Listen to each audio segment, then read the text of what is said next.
Hello everyone, let's understand the interthread communication in Java. So before you go for the interthread communication, you should know the multi-threading concept in Java. You should know how to create a thread either using thread class or enable interface. Then you should be aware of different methods of the thread class like start method, run method. Then there are other methods, set priority, get priority, to set and get the priority of the threads. Then yield method is there. So you should be clear with the basics of multi-threading. That is prerequisite. You should be aware of thread synchronization, how to make use of synchronized method or synchronized block to synchronize different threads. And if you are clear enough with these topics, then you are good to go with the inter-thread communication. Now let's see what is inter-thread communication.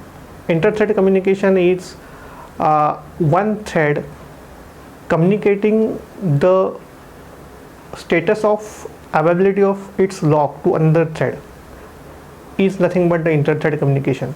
So for inter-thread communication there are three methods which are used. One is wait, other is notify, and third one is notify all. So all these three methods are inside the object class which are used for inter-thread communication. Now wait method has two different signatures, like there are two versions of wait method. One is without argument, other one is with argument. Now wait method will release the lock of currently executing thread, and that thread will go into the wait state unless and until it is notified by either notify method or notify all method. Notify method will notify or it will awake only one other thread, and notify all method, it will awake all the other threads which are into the waiting state. Now to understand these methods, we will take one graphical example where suppose there are three circles in a frame. One is red circle, other is green circle, third one is blue circle. Now suppose all these circles are moving from left to right. Red is the fastest moving circle and blue is the slowest moving circle. Green is moving with some intermediate speed. So since red is fastest moving circle, it will reach first out of the three. The first circle which will reach to the right wall of the circle will be the red circle. Now what I want, when it reaches to the right wall of the circle, when it reaches to the right wall of the frame, it will wait for other two circles to come there. So for that I will call the wait method. So these three circles are basically nothing but three different threads which are running behind the scene.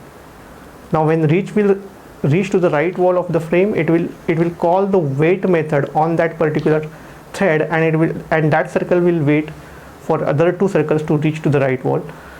Green is moving with intermediate speed, so that will be the second circle which will reach to the right wall of the frame, and when it reaches there, it will wait for the remaining circle which is blue to reach to the right wall. After that, blue circle will reach to the right wall at the end, and when all of them are at the right side of the frame, they will resume their execution. So I have taken this initial code to demonstrate the inter-thread communication. So what I have done, I have written this moving circles class. Now this class is extending frame class. Frame class is from java.awt, and it is implementing runnable interface so that I can do multi-threading code. I can write some multi-threading code in that. Now this class has these three objects which are objects of the thread class, and now what I am doing, these objects I am creating in this constructor of this moving circle class. So basically what I want to create three circles. One is red circle, so RC, then green circle GC, and blue circle. So I have created these objects here. Okay, so when I create the object, I am making use of thread class constructor which is taking two different arguments. First one is thread group and second one is the name of the thread. So suppose these are the three objects, red, green, blue, RC, GC, BC, and I am starting those thread objects. I am starting those threads here using start method. Now this frame class is extended so that I can display the frame. So to display the display the contents inside the frame, I need to override the paint method from that frame class. So I have overridden it, and in that paint method I am basically painting three different circles. One is red, other is green, other is blue. So for that circle, for that painting the circle, I am making use of fill oval method. So this method is having 4 arguments. These are the xy coordinates. So I want to display the circles one below another. So x coordinate is same, first value is x coordinate, but I'm changing the y coordinate so that one circle will be below the other circle, and last 2 arguments in each method, they are actually width and height of the oval. So basically I don't want to draw the oval, I want to draw the circle. So width and height, if I take the width and height same, it will become circle. In the main method I am creating the object of moving circle class, and for that object I'm setting the size. So basically this is frame size, and I am setting visibility of the frame to true. So let's see what is the output of this, and I will modify this code for inter-thread communication. So if I run this from here,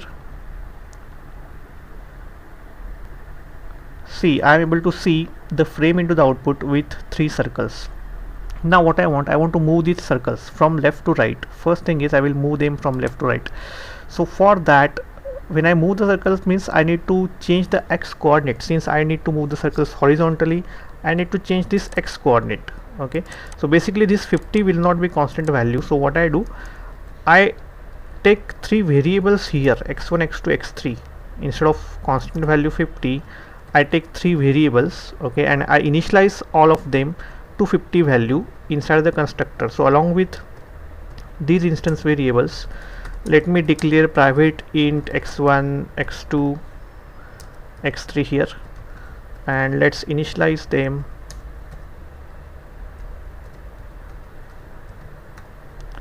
with 50 value. Output won't change, it is one and the same thing, only instead of putting hardcode value 50, I have put the variables.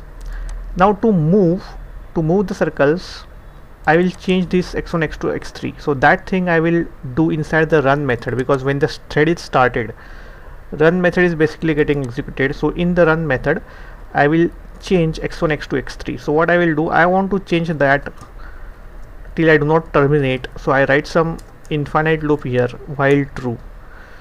Okay, so in that infinite loop, what I will do, if thread 1 is running, so basically here RC, GC, BC, these 3 threads are there. So if suppose RC is running, then I will change the x1 coordinate. If GC is running, then I will change the x2 coordinate, and if BC is running, then I will change that x3 value. So for that, here I will write some code. Here I will say if thread dot current thread. So this will give me the currently executing thread. So if current thread which is executing equals to RC, that means red circle, then change x1, so x1 plus plus. Else if thread dot current thread, if current thread which is running is GC, then change x2 value. Else if current thread is BC, then change the x3 value. So I am changing coordinates. After that, I need to call the repaint method, because unless and until I call the repaint, what should happen, like when I give the new values to x1, x2, x3, the previous circle should be cleared and new circle will be drawn. So for that, outside this if, I will call the repaint method, and I need to observe the execution. So I have to put some delay also. So to put the delay, I will call the sleep method, which is thread.sleep. So here I will give some delay. Now in the execution, I want red as the fastest moving, so delay with red circle will be less.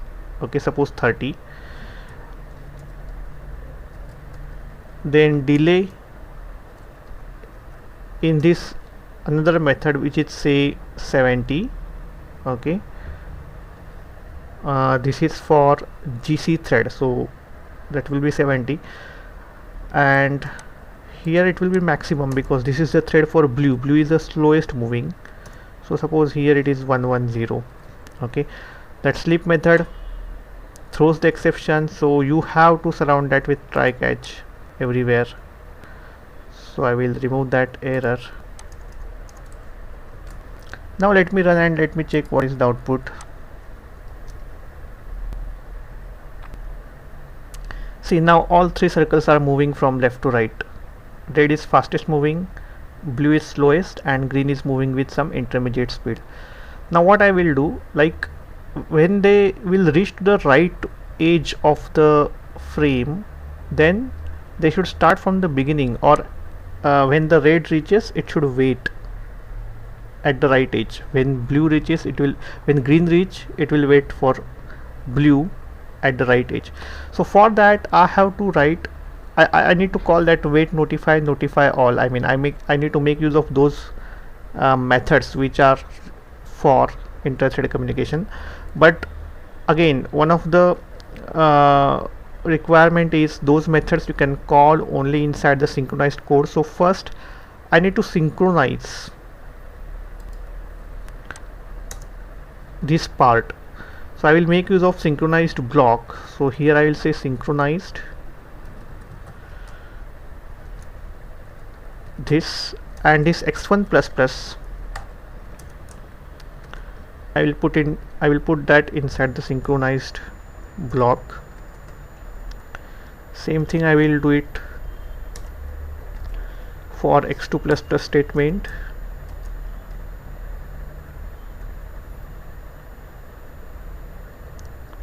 And same thing here. Okay, and now I will call wait method. So now what should happen? Let's again run the code. Now when red will reach to the right edge, it should wait for other two circles. So here, how will I decide that red has reached to the right edge? If x1 equals to this dot get width. Now this dot get width will give me the width of the frame. Okay, so if that x1 coordinate equals to width, so basically it should not it is not x1 equals to this dot get width, it will be x1 plus 100, because circle itself is having some width. So x1 plus, not 100, it should be 50, because this is the center, x1 is center, so plus 50, that means plus radius equals to this dot get width. So if this condition is true, then wait for other two threads, wait for other two circles. So I need to stop the execution of currently executing thread, so I will call the wait method. Okay, so again wait method throws the exception, so you have to write that into try catch, so it will be interrupted exception. Okay, so this code I will write. Now let me execute and let me check whether that thing is happening. See, now red will reach to the right edge, and since I called, okay, it is not waiting, it is waiting, but it is going beyond that screen, beyond the frame, so it should be okay. Let me write minus 100 here, and now let's check. Yes, so red circle is now waiting for other two circles to come to the right edge of the frame. So now same thing I will do in same thing I will follow for green circle and blue circle. So if x2 equals to this dot get width minus 100, then again call the wait method. And now that means when green circle will reach the right edge, it will wait for blue circle. And now when blue will reach to the right, that means if x3 equals to this dot get width minus 100, at that time I want to resume the execution. So here I will call notify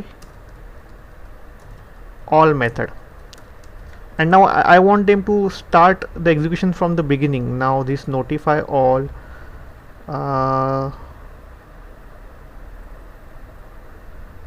okay, spelling mistake, notify all. Okay, now what I want to start the execution from the beginning. So before I call notify all, I will reset the values of x1, x2 and x3 to the initial value. What was the initial value? Initial value was 50, so I will reset it to 50. And now see the output.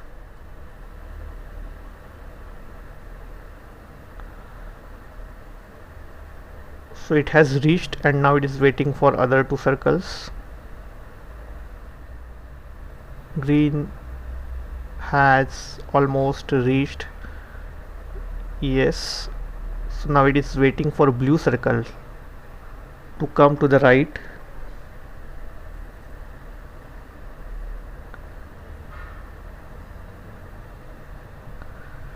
And now when blue circle will reach to the right edge, all of them will start again from the left edge.